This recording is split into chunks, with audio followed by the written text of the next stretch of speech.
Modo manual, ISO automático, ¿realmente tiene sentido? Pues quedaros a ver este vídeo.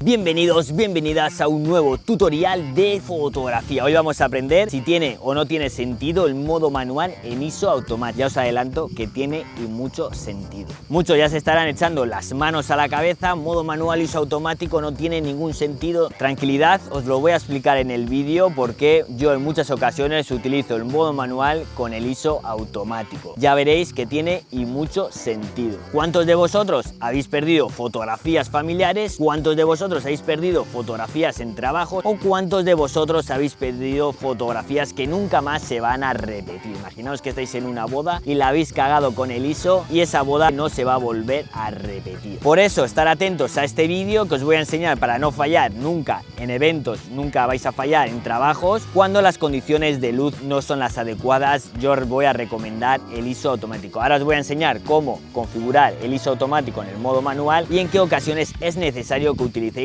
el ISO automático en el modo manual. Vamos a empezar con la configuración. Ya sabéis que en el modo manual tenemos que tocar tres parámetros. El diafragma, en este caso, lo tenéis que poner en lo que os pida en esa ocasión, un F8, un F6, F1.8, aquí cada uno lo que le pida en esa ocasión, por eso es el modo manual. La velocidad de obturación, lo mismo, tenéis que ver en qué ocasión queréis subir a uno partido de 250, uno partido de 60, uno partido de 1000, ahí ya cada uno es libre en esa ocasión de poner esos parámetros, pero tenemos que configurar el tercero, que es la ISO. Vamos a ver cómo configuramos el ISO automático porque hay que tocar dos parámetros. El primero, vamos a entrar donde vosotros cambiáis siempre ISO 100, ISO 200, 400 en ese menú. Veréis que la primera pestaña, lo primero que os pone ISO out o simplemente out. Entráis ahí y pulsáis hacia el lado derecho. Me imagino que en todas las cámaras será igual. Y veréis que os pone ISO mínimo, ISO máximo. ¿Esto qué significa? Esto significa el ISO mínimo que va bien en vuestra cámara, el ISO nominal, en este caso ISO 100, ISO 125, en muchas ISO 200, no pasa nada. El ISO máximo que va bien en vuestra cámara. Por ejemplo,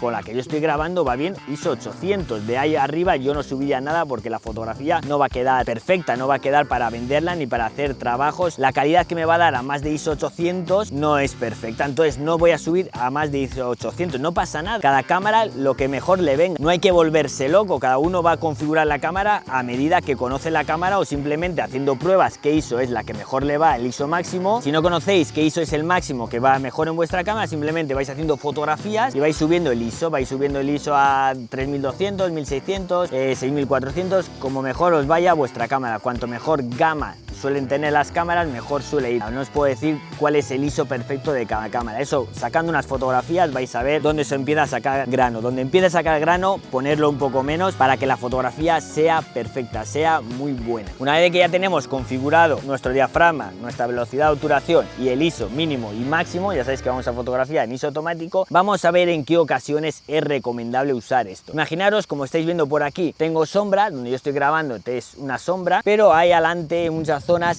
hay un sol de justicia. Aquí a las 3 del mediodía hay mucho sol. Entonces, imaginaos que por aquí estoy esperando, estoy haciendo tiempo para fotografiar una carrera donde vienen los corredores corriendo. ¿Qué voy a hacer? Voy a tener configurada uno partido de 2000 para congelar el movimiento del corredor. Voy a poner un F8, que es el punto dulce del objetivo y además va a quedar todo totalmente nítido, totalmente enfocado, y voy a poner el ISO automático. ¿Qué voy a conseguir poniendo el ISO automático? Que yo voy a tener ya bien expuesta en las sombras. Cuando pase el corredor en la sombra voy a sacarle una fotografía y seguido cuando esté en el sol voy a hacer otra fotografía. Lo que haría es pum y otra fotografía pan, ¿no? ¿Qué pasa si yo no tengo el ISO automático configurado así? Lo que tengo que hacer en el triángulo es subir el ISO. Lo que voy a hacer, como voy a fotografiar en la sombra, voy a subir la ISO 1600 como un loco. Voy a poner aquí un ISO 1600. ¿Qué pasa? Que yo seguido voy a hacer otra fotografía, el corredor va corriendo, pum, en la sombra y otra fotografía al sol. ¿Qué va a suceder? Que la fotografía que estoy haciendo al sol no tiene sentido que esté con la misma configuración que estoy haciendo la fotografía en la sombra. No tiene ningún sentido. En la sombra tiene sentido que yo tenga que utilizar un ISO ISO 1600, pero en el sol no tiene sentido que yo tenga que usar un ISO 1600. Tendría sentido un ISO 100, un ISO 200, un ISO 300, 400 como máximo. ¿Qué va a suceder si yo configuro la cámara en automático? La cámara en automático lo que voy a hacer es exponer bien. Cuando pase el corredor voy a poner a 1 partido 2000 como antes, a F8, y voy a poner el ISO automático. Cuando pase el corredor, pum, disparo. Cuando salga el sol, pum, disparo. ¿Qué he conseguido así? Que la cámara juegue ella sola el ISO que necesita en la sombra y que la cámara juegue ella sola el ISO que necesita cuando hay mucha luz. ¿Qué me va a hacer? Aquí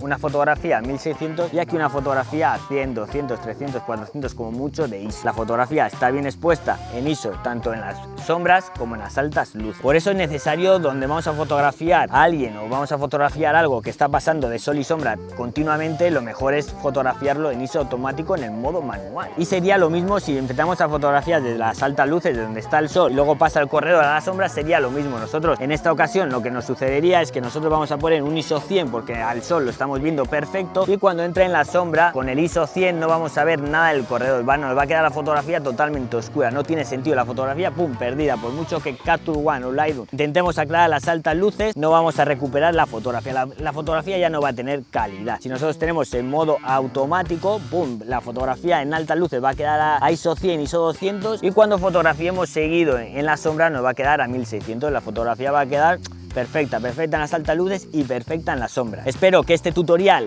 os haya servido, lo podéis utilizar el ISO automático en estas ocasiones que os digo, entre sol y sombras, y ya sabéis que podéis suscribiros al canal para no perderos próximos vídeos y estaréis apoyando este tipo de contenido. Nos vemos en un próximo vídeo.